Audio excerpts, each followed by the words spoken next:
Wandita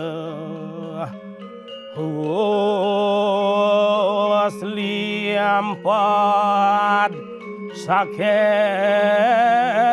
Suanyata Tan Sangkeng Wisaya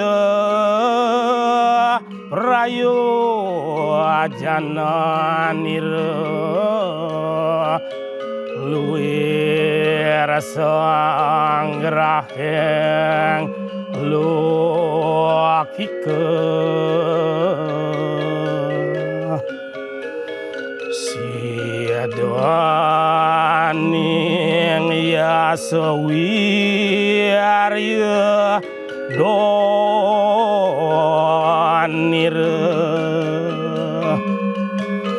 Sukaning rat kinin kinira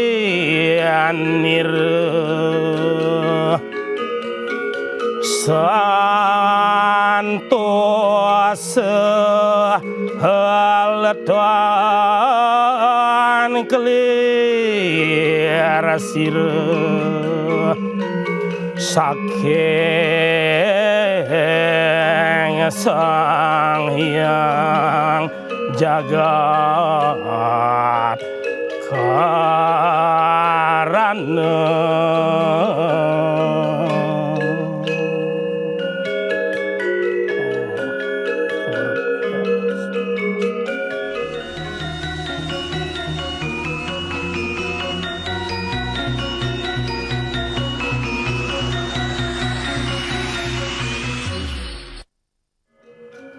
Om Swastiastu. Halo pemirsa dimanapun Anda berada, senang sekali rasanya pada kesempatan ini saya Putu Gede Sorenata dapat kembali menyapa Anda semua dalam program kesayangan kita Rumah Budaya yang dipersembahkan oleh TVRI Media Pemersatu Bangsa. Pemirsa, hari ini Rumah Budaya akan mengajak Anda semua untuk membahas sebuah topik yang menarik, yaitu warisan keberaksaraan dari Prasasti Blanjong. Oke pemirsa, hari ini di studio telah hadir bersama dengan saya 3 orang narasumber yang luar biasa, yang keren-keren sekali, yang akan saya ajak untuk membahas mengenai topik yang keren ini.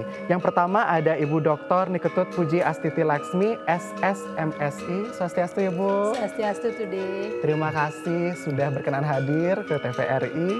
Dan selanjutnya Ibu Nikomang Ari Febriani, SS, SPD, MPD. Om Swastiastu Mo. Beliau adalah seorang praktisi aksara Bali ya dan juga lontar. Kemudian yang terakhir adalah Bapak Wayan Sile Sayana. Swastiastu Bapak. Beliau ini adalah seseorang pegiat aksara kawi ya, dan juga Ibu Puji adalah seorang akademisi dan juga epigraf, begitu nggih? Oke, saya senang sekali hari ini bisa bertemu dengan Bapak Ibu yang akan saya minta penjelasannya mengenai Prasasti Blanjong dan juga bagaimana warisan keberaksaraannya.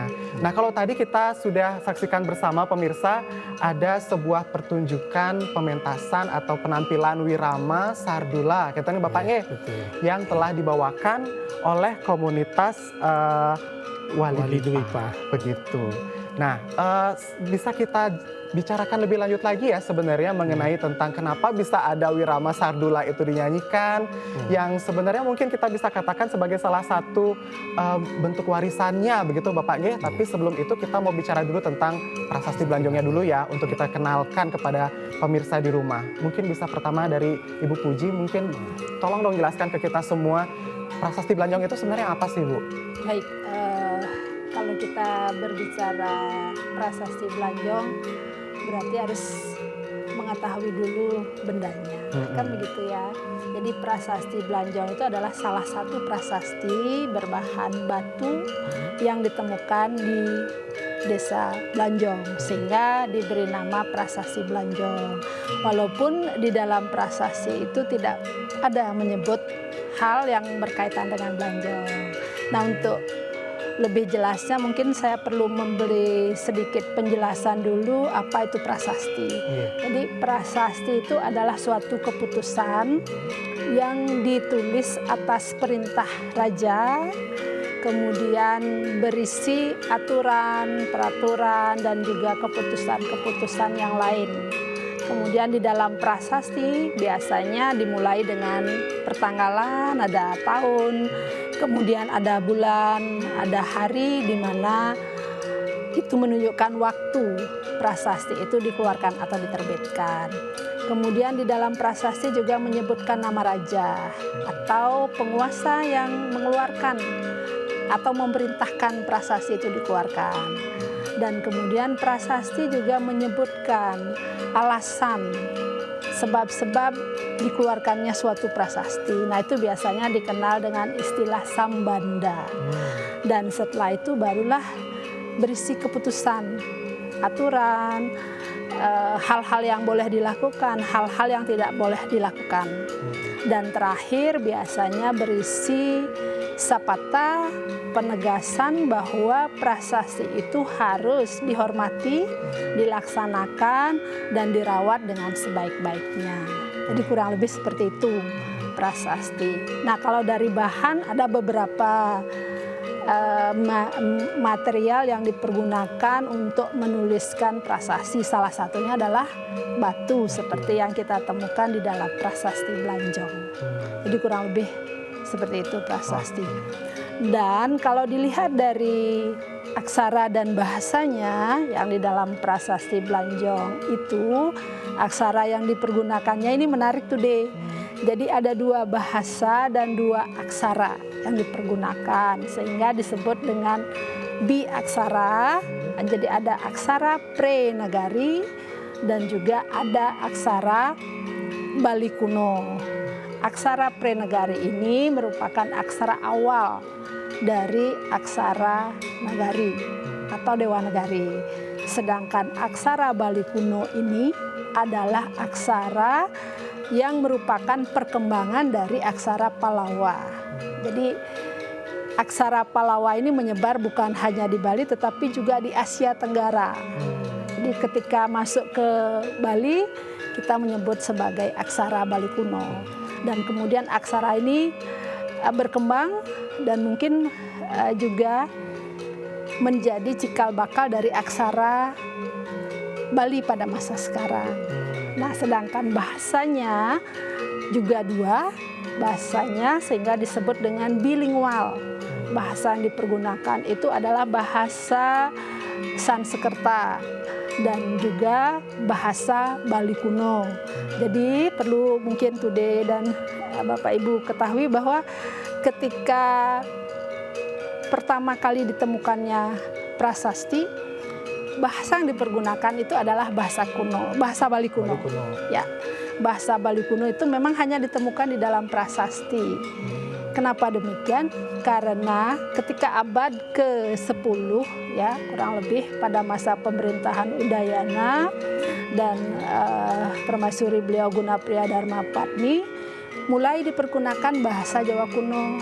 Sehingga ketika masa anak bungsu, penggunaan bahasa Bali kuno sudah hampir tidak dipergunakan lagi.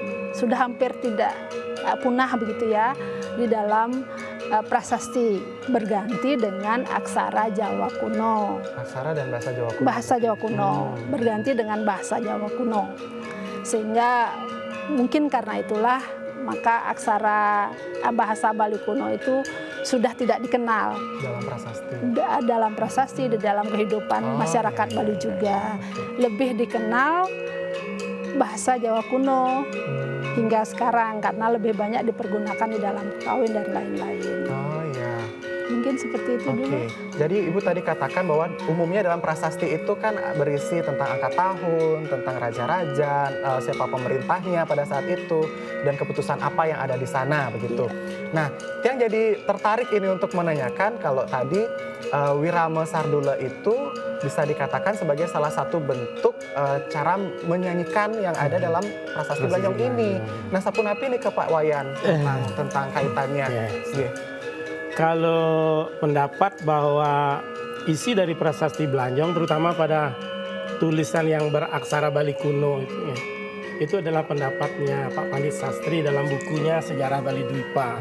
Nah, beliau berpendapat bahwa di situ ada Wiramo Sardula karena dia terdiri dari masing-masing barisan terdiri dari 19 suku kata.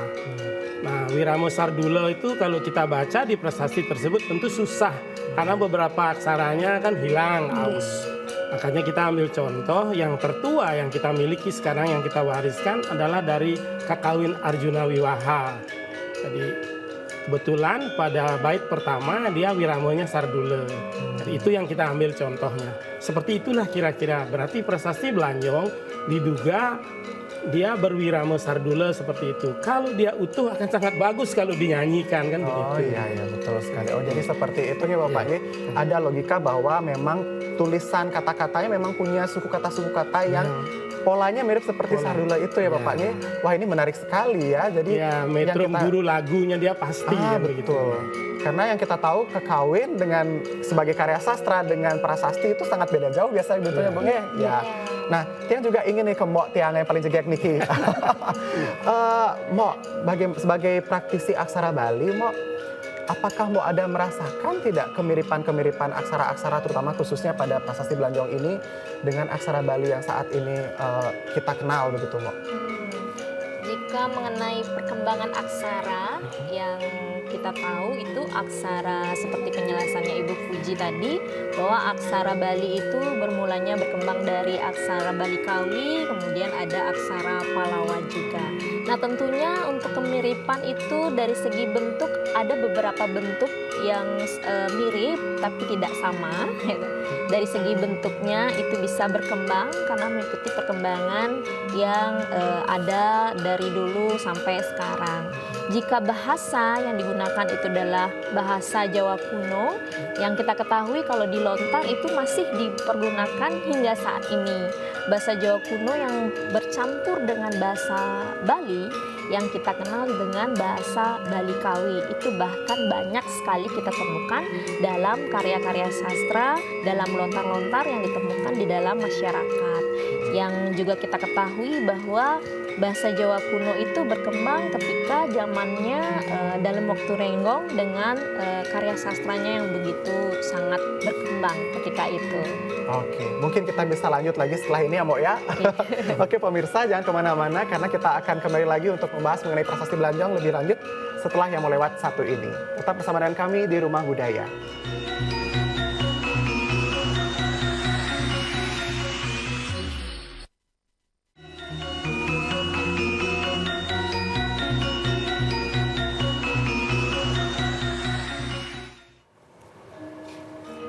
Oke pemirsa, kembali lagi bersama dengan kami di sini dan kami masih melanjutkan pembicaraan kami mengenai aksara ya.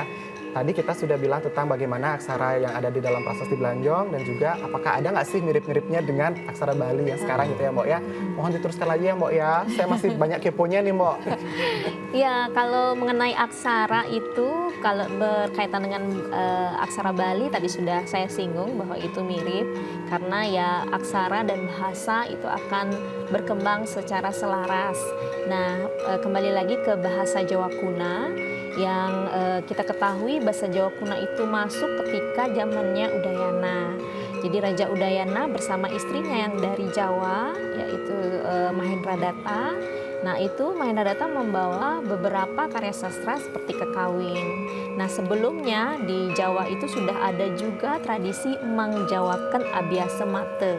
Jadi membahasa Jawakan karya-karya beliau Begawan Biasa yang dahulunya itu menggunakan bahasa Sanskerta yang secara tadi kita singgung bahwa bahasa Sanskerta juga digunakan di dalam prasasti Belanjong. Nah tapi bahasa Jawa kuno ketika itu dipakai hanya di dalam kerajaan saja, jadi untuk administrasi, belum sampai ke masyarakat. Namun itu berkembang ketika zamannya Raja Udayana itu jauh sekali ya. Zamannya Raja Udayana kesusastraan Bali itu mencapai puncaknya. Nah di sanalah banyak karya-karya sastra Kakawin-Kakawin yang bahkan masih diciptakan hingga kini. Banyak sekali berbagai acara, berbagai perlombaan itu menciptakan kekawin-kekawin dalam bahasa Jawa kuno. Berarti eksistensi bahasa Jawa kuno itu masih hingga sekarang. Tidak hanya dalam perlombaan, yang saya tahu kemarin juga ada beberapa masyarakat yang mencoba untuk membuat lagi kekawin-kekawin yang baru. Nah, itu eksistensi bahasa Jawa kuno itu masih sampai saat ini digunakan dan bahkan digemari oleh masyarakat Bali. Dan begitu juga dalam karya-karya sastra perkembangannya yang seperti saya katakan sebelumnya, itu akan bercampur dengan bahasa Bali yang menjadi bahasa Bali Kawi. Itu bisa kita temukan dalam karya sastra seperti Babat. Jadi ada percampuran antara bahasa Bali dan juga bahasa Kawi. Oh begitu ya. Oke, saya jadi pengen tahu lagi nih Bu Puji nih. Gimana sih sebenarnya sistem keberaksaraan dalam prasasti Blanjong itu? Baik, mungkin sebelum ke prasasti Blanjong, nanti akan disinggung ke prasasti Blanjong, seperti menyambung tadi yang disampaikan oleh Bu Ari, bahwa aksara Bali juga berkembang sebelum Udayana dan sebelum Mahendradatta. Itu jauh sebelum itu sudah ditemukan sebenarnya aksara Bali yang kita sebut tadi aksara Bali kuno. Iya. Dan itu di dalam prasasti tertua ditemukan di daerah Kitamani itu sekitar abad ke-9. Kemudian aksara Prenegari atau aksara Dewa Negari ya sudah juga ditemukan di abad ke-9 dalam beberapa mantra-mantra, stupika-stupika tanah liat itu. Jadi aksara dan juga bahasa, kalau bahasa adalah bahasa Bali kuno sudah ditemukan jauh sebelum itu, aksara juga sudah jauh sebelum itu, dan itu ditemukan di dalam bukti-bukti prasasti. Nah, salah satunya ya prasasti Blanjong itu. Dan yang sejaman dengan prasasti Blanjong ada 3 lagi itu deh. Ada prasasti Panempahan, kemudian ada prasasti Malat Gede ya, Malat Gede, dan yang terakhir ditemukan itu adalah prasasti Pukuh.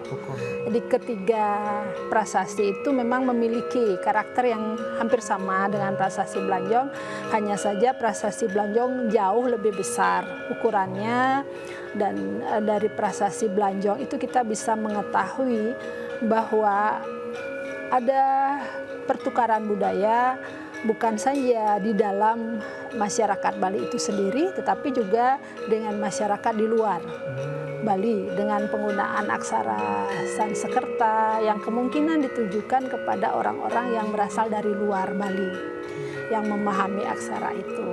Begitu. Oke. Kalau kita lanjut masih ngomongin tentang aksaranya ini, tadi Tiang jadi tergelitik tuh mendengar Pak Wayan tadi bilang banyak aksara dalam prasasti Blanjong ini yang tidak terbaca gitu Bapaknya. Apakah kita bisa merekonstruksi aksara itu nih Bapaknya? Kalau nikah sebenarnya kan ahlinya harusnya ada ya. Katanya ada metodologi yang terbaru kalau nggak salah namanya fotogrametri ya. Dari kalangan arkeolog melakukan hal tersebut. Di prasasti Blanjong yang pernah mendampingi beberapa ahli untuk melakukan pemotretan ulang gitu. Nah, cuman hasilnya belum kita tahu sampai sekarang. Gitu. Apakah itu berbeda jauh dengan baju yang Bapak pakai sekarang kan kebetulan ada aksara itu?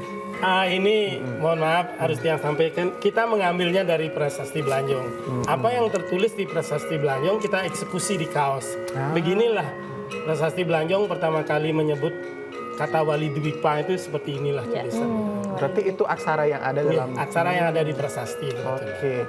Itu bukan hasil rekonstruksi atau memang sudah betul-betul seperti itu sama bentuknya? Ada, masih yang Wali Dwipanya masih bisa terbaca. Oh gitu. Nah, itu maksud saya. Jadi saya pikir apakah itu suatu bentuk rekonstruksi ulang ataukah memang ada yang begitu di sana gitu? Ada. Kita sedang berusaha untuk mengembangkan, kalau makin banyak yang terbaca aksaranya, kita mau mengembangkannya dalam bentuk font nanti. font Belanjong gitu. Oh ya, ini keren banget ya Ibu ya. Mudah-mudahan berhasil ya Bapak ya. Semoga. Dan saya ingin tahu ini Ibu Puji, kalau aksara kita kan tahu itu aksara Bali yang sekarang masih eksis ya, masih semua orang tahu. Kemudian aksara di Belanjong itu Ibu katakan sebagai aksara Bali kuno. Apakah sejauh data yang Ibu miliki tentang aksara Belanjong yang ada dalam prasasti Belanjong itu mirip nggak sih dengan aksara Jawa kuno yang orang-orang sekarang ketahui itu Bu? Baik. Kita harus melihat bahwa Belanjong itu atau prasasti Belanjong itu dalam skup yang lebih luas tuh, Dek. Jadi prasasti Belanjong itu adalah bukti bahwa masyarakat Bali pada masa itu sudah melakukan hubungan budaya dengan luar. Jadi karakter aksara yang ditemukan dalam prasasti Belanjong itu tidak hanya di sana saja. Yang seperti yang saya katakan tadi di prasasti Pukuh juga ada model seperti itu, Pak. Dan di ketiga prasasti yang lain itu juga ditemukan, dan model aksara itu pun juga ditemukan di tempat yang lain. Jadi periode penggunaan aksara itu pada masa itu adalah penting, menjadi bukti bahwa masyarakat Bali pada masa itu sudah mengenal aksara. Dan itu Belanjong itu menjadi benar-benar penting kemudian untuk membicarakan Bali secara luas. Bahkan mungkin bukan hanya Bali, tapi juga bagaimana Bali berhubungan dengan luar Bali begitu. Saya ingin masyarakat mulai memperluas perspektif terkait keberadaan prasasti Belanjong, apalagi prasasti Belanjong itu sekarang sudah ditetapkan sebagai cagar budaya peringkat nasional. Jadi bukan hanya menjadi milik masyarakat Belanjong, tapi juga Bali dan juga nasional. Bagaimana aksara itu sudah tercatat, bagaimana masyarakat Indonesia pada masa itu sudah mengenal aksara. Yang tercatat, yang tertulis terlihat pada prasasti Belanjong. Jadi itu, makanya itu menurut saya sangat penting. Dan selain aksara itu, bahasa pun begitu. Bagaimana masyarakat Nusantara pada masa itu sudah berinteraksi dengan masyarakat luar, berjumpa dengan kebudayaan luar, sehingga kemudian bisa menuliskan apa yang ingin disampaikan di dalam prasasti itu. Jadi bahasa dan aksara itu merupakan bukti kebudayaan masyarakat Indonesia, karena itu sudah menjadi cagar budaya nasional dan masyarakat Bali tentunya. Oke. Nah, tadi Ibu katakan bahwa selain prasasti Belanjong juga ada prasasti lainnya yang mendampingi prasasti Belanjong, begitu saya katakan ya Bu ya. Seperti Melat Gede, Pukuh dan sebagainya. Apakah isinya juga berhubungan satu sama lain, Bu? Jadi ini juga menjadi suatu kebahagiaan juga, walaupun tadi dikatakan sangat sedikit aksara yang bisa dibaca, tapi hal-hal penting dari prasasti Belanjong itu kita bisa dapatkan. Pertama, berkaitan dengan angka tahun. Jadi angka tahun itu penting untuk mencatatkan kapan sih suatu kejadian itu terjadi. Nah, dalam prasasti Belanjong itu terlihat angka tahunnya 835 nih Pak. Jadi 835, kemudian yang di prasasti yang lainnya juga sama. Jadi sejaman. Itu menunjukkan abad ke-9 itu sudah ada budaya tulis di Bali. Kemudian nama raja juga disebutkan. Saya tidak berani mengatakan nama raja sesungguhnya, walaupun di situ disebutkan nama orang tokoh begitu ya, dengan istilah Adipati Sri Kesari Warma. Ada yang membaca Warma Dewa, kemudian ada yang membaca Warma Nama begitu ya Pak. Dan di dalam prasasti yang lain tidak disebutkan Adipati lagi, tapi Sri Kesari Warma, Sri Kesari, karena bagian belakang sudah tidak tidak jelas. Jadi tokoh itu ada di situ. Kemudian lokasi tempat juga disebutkan. Jadi tidak Belanjong ya Pak, tidak Belanjong disebutkan. Penamaan Belanjong itu karena ditemukan di Belanjong, tetapi di situ disebutkan Singaduala Pura. Ini penting sekali, Singaduala Pura. Dan di depannya ada kata Parhajian. Nah, kalau kita misalnya mengartikan Parhajian itu sebagai tempat dari seorang tokoh atau raja. Haji itu mungkin kita bisa setarakan dengan raja. Parhajian itu berarti apakah tidak memungkinkan bahwa itu menjadi tempat atau kedudukan dari seorang raja atau seorang tokoh. Itu menarik sekali. Dan kemudian di dalam prasasti Blanjong juga ada kejadian. Nah, kejadiannya seperti apa? Mungkin kita Itu bisa juga- bahas lagi lebih Iya, lanjut itu juga setelah yang mau lewat sangat ini ya. seru Iya, pasti kejadiannya. ini pemirsa seperti yang dikatakan oleh Ibu Puji tadi, kita masih punya banyak perbincangan, tapi jangan kemana-mana dulu karena ada yang mau lewat setelah yang satu ini. Tetap bersama dengan kami di Rumah Budaya.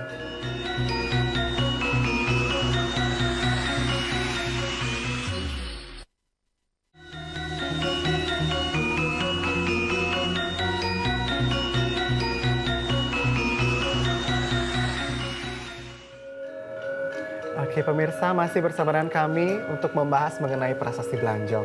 Mohon dilanjutkan Ibu Puji, kejadian-kejadian apa sih yang penting yang orang-orang perlu tahu tentang prasasti Blanjong ini? Baik, di dalam prasasti Blanjong jelas dikatakan bahwa prasasti itu adalah prasasti Jaya Stamba ya Pak. Itu artinya suatu bukti atau tanda suatu kemenangan. Nah, kemenangan yang dimaksud dalam prasasti Blanjong adalah ketika berhasil menaklukkan daerah Sual dan daerah Gurun. Dan ini yang masih banyak interpretasi juga, di manakah daerah Gurun dan Sual, dan juga ada yang sudah berpendapat bahwa itu adalah daerah Kusame, Dusta Penida juga Pak. Dan itu menunjukkan ada suatu kejadian penyerangan begitu di dalam prasasti Blanjong, dan dalam prasasti Blanjong itu menunjukkan bahwa sudah berhasil melakukan penyerangan itu.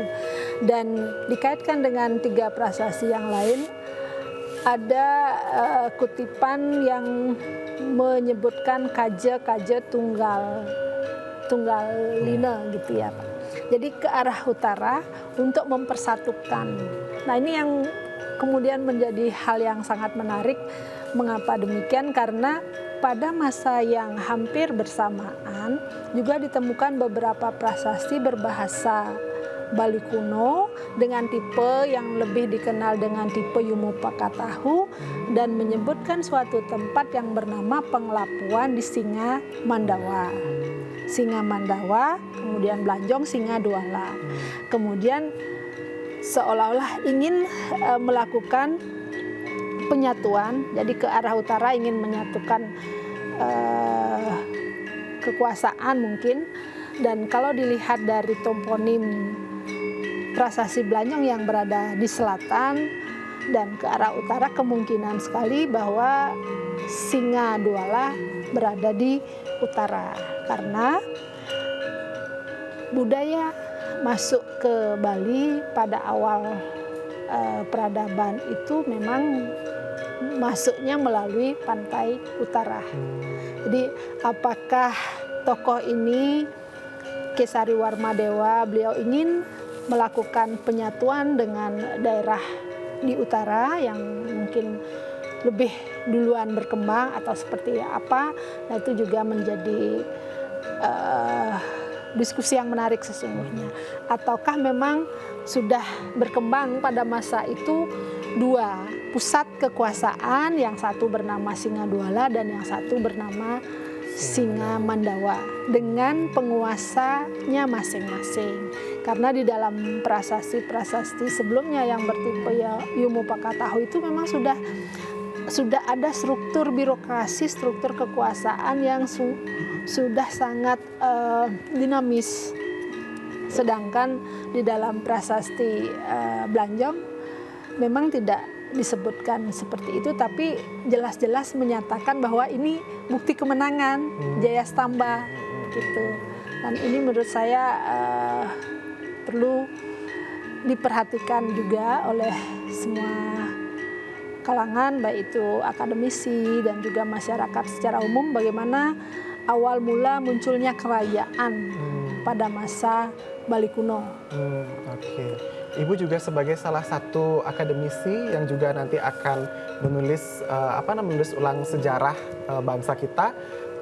Kalau Ibu katakan prasasti Blanjong itu sebagai suatu sumber data yang sangat penting, apakah itu juga nanti akan Ibu bahas dalam penulisan itu? Iya, Blanjong sangat penting dalam penulisan sejarah.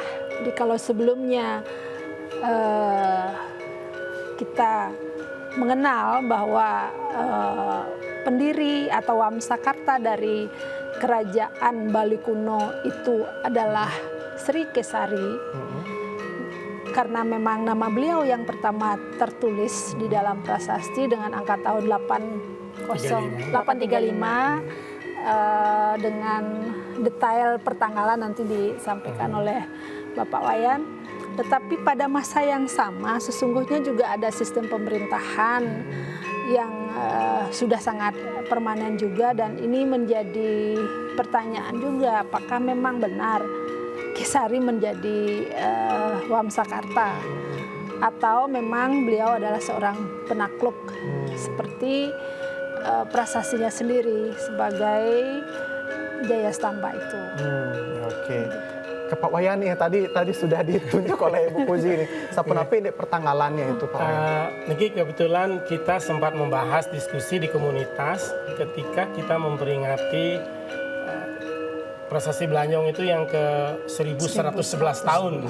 Di tahun ini yang kita sudah selenggarakan tanggal 7 Februari tahun 2025 kemarin. Nah, di situ kita sempat berdiskusi tentang pertanggalan yang tepat, tapi kita tidak berani mengambil kesimpulan.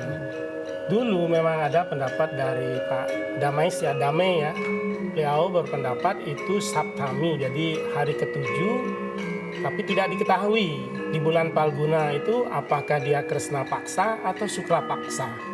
Tetapi ketika diketemukan prasasti Pukuh yang baru-baru diketemukan tahun 2017, kemudian dibaca rilisnya tahun 2020 ya, baru rilis. Kita dari komunitas juga sempat membahas tersebut. Ternyata di situ dia disebutkan Kresna Paksa. Jadi Kresna Paksa itu kan paruh gelap setelah bulan purnama. Sehingga pertanggalan itu menjadi menarik untuk didiskusikan kembali. Kalau benar dia hari ke-7 setelah bulan purnama, berarti kemungkinannya dia akan jatuh sekitar tanggal 19 sampai 21 Februari di tahun 914 jatuhnya kalau dikonversi ke Masehi. Jadi karena dia sudah bulan Palguna, jadi dia melewati Desember ya kalau di Masehi. Nah itu sangat menarik, tapi kita hanya sebatas berdiskusi karena pertanggalan yang pasti di prasasti Blanjong tidak bisa terbaca, gitu. Kresna Paksa, Sukla Paksa. Tapi berdasarkan prasasti yang lain di angka tahun yang sama juga menyebut bulan yang sama Palguna. Itu dari situ kita mendapatkan rekomendasi. Oke. Apakah itu sistem penanggalan yang memang diwarisi dari tradisi dari India atau Jawa atau dari mana itu Bapak? Nah, kalau saya kan dari komunitas mengikuti hasil-hasil dari yang sudah ada yang terdeteksi dari para ahli. Ya kita acuannya pakai yang dari kumpulan prasasti yang sudah dibaca oleh Pak Goris ya. Ya itu menurut beliau katanya pertanggalan Saka dari India. Damai juga mengatakan seperti itu. Kita mewarisi itu. Tapi justru berlanjutnya sampai sekarang kan kita gunakan di Bali sampai saat ini. Mbak sebagai praktisi lontar ini Sapunapi tentang pertanggalan itu, apakah di kita di lontar-lontar Bali yang sekarang ini banyak ditemukan itu apakah sama juga pakai istilah-istilah seperti itu Mbak? Ya kalau tentang Kresna Paksa dan Sukla Paksa, Nike biasanya kan dalam kekawin itu ada beberapa yang menyatakan seperti Nike. Tapi kalau perkembangan selanjutnya kita mengenal itu di akhir ini kan penanggalan kalau dalam lontar itu penanggalan kapan si penulis itu selesai menulis. Jadi bukan si pengarang ya, kebanyakan karena tradisi menulis ulang kembali naskah-naskah lama yang dulunya sudah diciptakan, kemudian adanya budaya tulis kembali. Nah itu ada istilah pengelong dan pinanggal. Nah itu berganti menjadi pengelong dan pinanggal. Tapi lebih ke sini lagi, kadang itu tidak ada. Jadi pengelong, pinanggal, sasih berapa itu sekarang, sasih Nike bulan itu sekarang sudah berganti menjadi tang gitu dia, tanggal. Jadi tanggal berapa, karena sekarang sudah mengetahui yang namanya tahun Masehi, menyebutkan tanggal dalam tahun Masehi, sasihnya masih digunakan.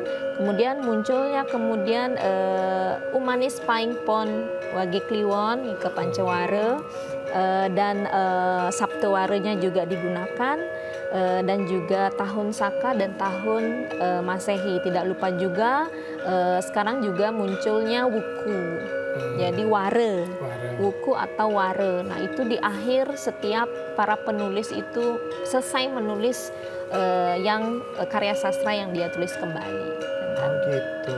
Berarti kita bisa lihat ada perkembangan bagaimana seseorang mungkin bisa kita katakan tukang surat begitu ya pada masa itu punya caranya untuk menyatakan tanggalnya, kapan itu selesai dibuat begitu ya. Dan saya jadi tertarik Ibu untuk masalah penanggalan ini. Apakah kalau kita lihat itu ada nggak detil harinya seperti yang dikatakan tadi, mungkin pancawaranya seperti itu juga di dalam prasasti itu Bu? Kalau di dalam prasasti Bali kuno malah lebih singkat, lebih simpel. Ada dikenal 3 penanggalan ya, yang disebut dengan hari pasaran. Wijaya Kranta, Wijaya Manggala, dan Wijaya Pura. Pasaran. Dan kemudian tahun sedikit sekali. Dan itu mungkin yang justru asli pertanggalan Bali, ya, Pak. Kemudian baru masuk ketika mendapat perjumpaan dengan budaya India, masuklah Saka, kemudian Palguna, istilah-istilah berbahasa Sanskerta, dan masuk kemudian mengalami perjumpaan dengan masyarakat Jawa kuno, masuk lagi istilah-istilah yang berasal dari Jawa kuno. Sadwaranya, Sadwara Panca Sapta kan begitu. Oh berarti itu memang warisan Jawa kuno Bapak ya? Bukan tapi bercampur sepertinya. Bercampur kan. Dari India juga masuk, dari asli Balinya juga ada. Sesungguhnya itu akan menjadi subbab juga di pembahasan sejarah Bali kuno, sejarah Indonesia. Tentang Bali kuno, tentang pertanggalan itu masuk. Bagaimana masyarakat Indonesia menuliskan pertanggalan atau penanggalan itu juga menjadi sebab dalam pembahasan selain sejarah. Karena memang kalau kita bicara sejarah kita perlu tahu ya Bapak ya, tanggal-tanggalnya gitu sebisa mungkin itu kan menjadi data yang sangat penting untuk kita ketahui semua. Oke pemirsa, kita masih akan membahas tentang prasasti Belanjong dan juga bagaimana warisan keberaksaraannya lebih lanjut lagi setelah yang lewat satu ini. Jadi jangan kemana-mana, tetap bersama dengan kami di sini di Rumah Budaya.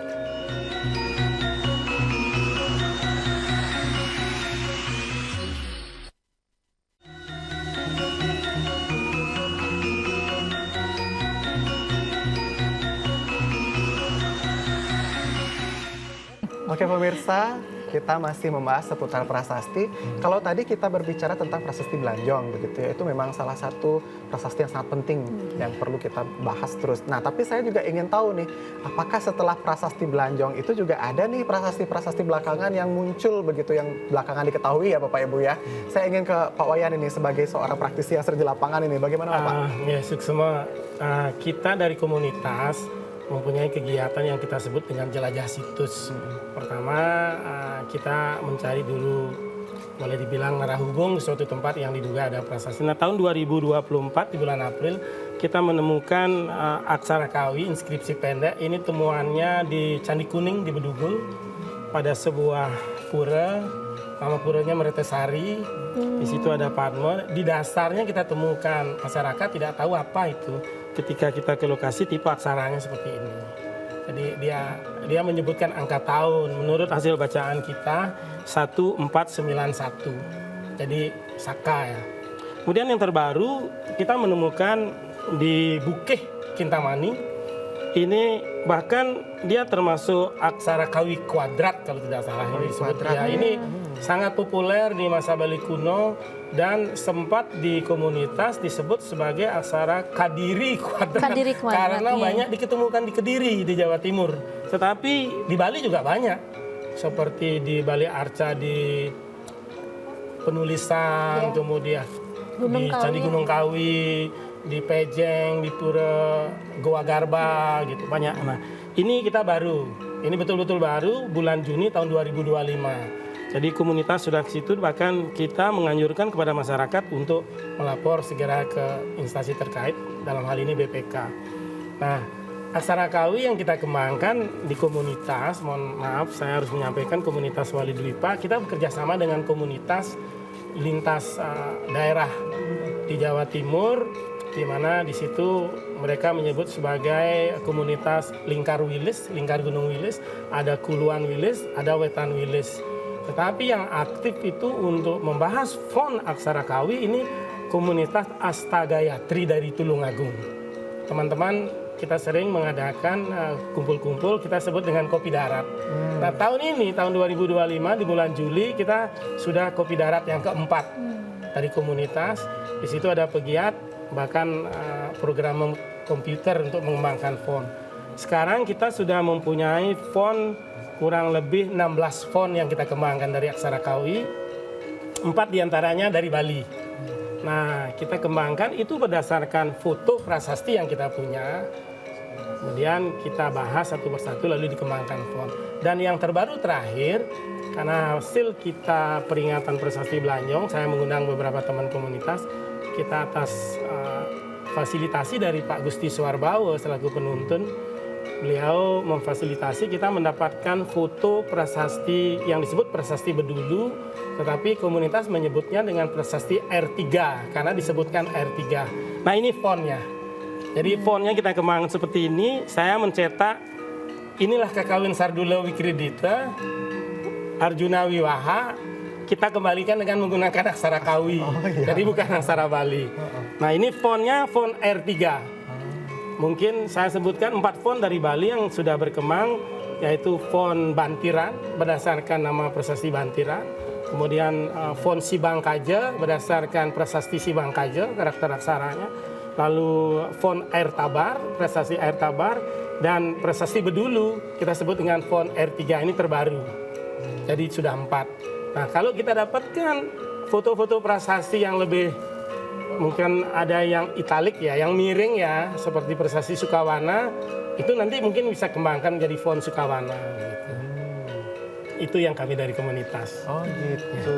Bisa Bapak tolong jelaskan sedikit tentang komunitas Bapak itu bergerak di mana? Kami komunitas Wali Dwipa itu sebenarnya kita sudah mendapatkan izin resmi dari Dinas Kebudayaan Kota Denpasar, itu bergerak khusus di sastra dan budaya. Dan dalam hal ini kita juga mengembangkan yang kita sebut dengan Ajar Kawi Wali Dwipa. Sampai saat ini kita sudah menamatkan 5 angkatan.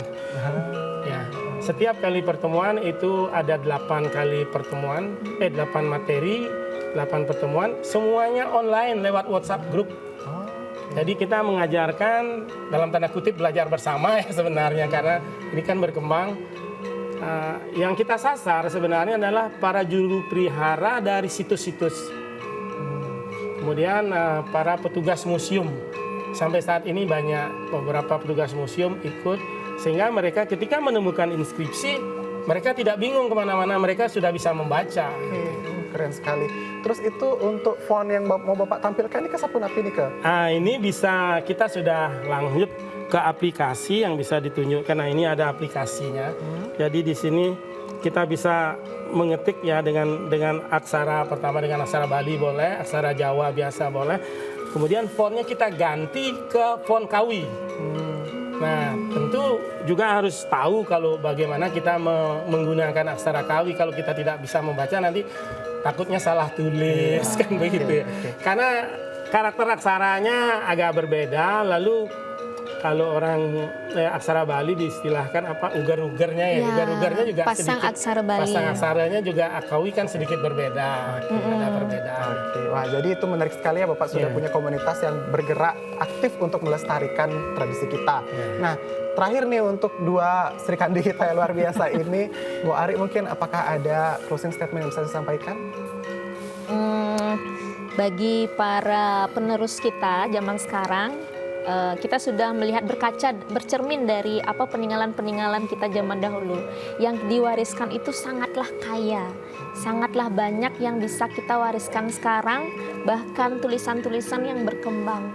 Itu sebaiknya dan hendaknya tetap dilestarikan, dijaga kemurniannya ya, kemurniannya berkembang. Kita boleh-boleh saja, sah-sah saja kita berkembang mau dengan bahasa, mau dengan aksara, tapi kemurnian dari sebuah kebudayaan yang sudah diwariskan itu hendaknya dijaga dengan baik. Oke, begitu. terima kasih. Terakhir Ibu Puji, bagaimana nih closing statementnya Bu Puji? Baik. Melihat dari apa yang sudah dilakukan oleh Pak Wayan, saya sangat salut, sangat berterima kasih. Jadi kita bayangkan saja ada 250 mungkin 300 prasasti. Kalau semua prasasti bisa dibuatkan fontnya dengan karakter masing-masing, berarti akan ada 300 varian Font aksara Kawi. Iya, aksara di Bali. di Bali. Dan masa itu luar biasa. Walaupun sebelumnya sudah ada Prof. Smadiastra almarhum yang mengklasifikasi hanya baru sedikit ya Pak. Jadi diklasifikasikan menjadi, kalau saya tidak salah 4 atau 5 karakter aksara. Nah kalau Bapak sudah lebih detail misalnya sampai semua aksara di dalam prasasti, karena itu kan ditulis dengan tangan. Jadi tentu akan memiliki perbedaan yang sangat signifikan. Nah kalau itu sampai bisa terwujud dalam bentuk font-font tersendiri akan sangat luar biasa. Dan itu adalah bentuk pelestarian aksara. Jadi kita bangsa Indonesia memiliki aksara, memiliki bahasa yang sangat Kaya. beraneka ragam dan kaya, dan itu harus dilestarikan, Rudy.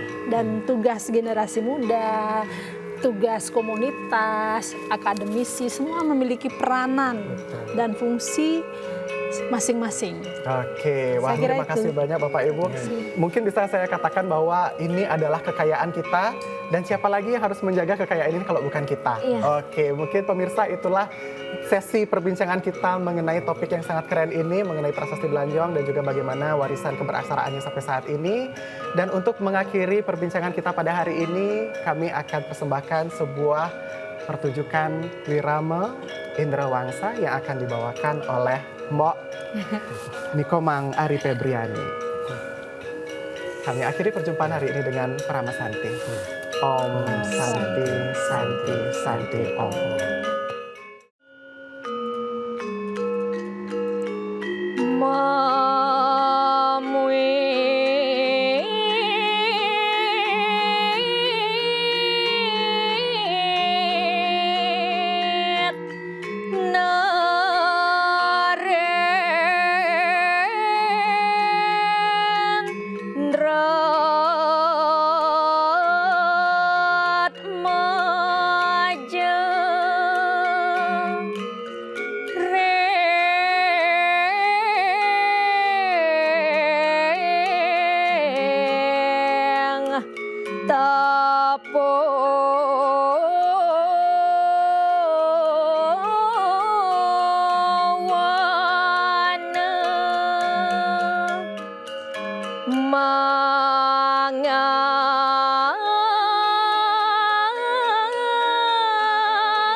sang